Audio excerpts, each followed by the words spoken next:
పద్ధతి ఏదైనా సరే నీవు మాట్లాడే నీ పలకరింపుతోనే ప్రేమగా మాట్లాడిస్తే రోజు గడిపే రోజే ఇంకాస్త అందంగా ఉంటుంది. నీ పరిస్థితి నీవు ఎప్పుడు ఎలా ఏంటి అని ఎవ్వరూ ఆలోచించరు. నువ్వు మాట్లాడే తీరే నీ పద్ధతిని గుర్తుపెట్టుకుంటారు. కాకి కోకిల ఒకేలా ఉంటాయి, కానీ కాకిది గోల అంటారు, కోకిలది పాట అంటారు. ఎందుకో ఏమో మనుషుల స్వభావమే అంత.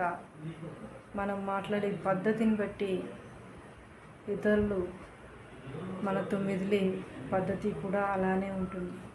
అందుకే ప్రేమతో పలకరింపుతో మనం ఈ ప్రపంచాన్ని జయించవచ్చు.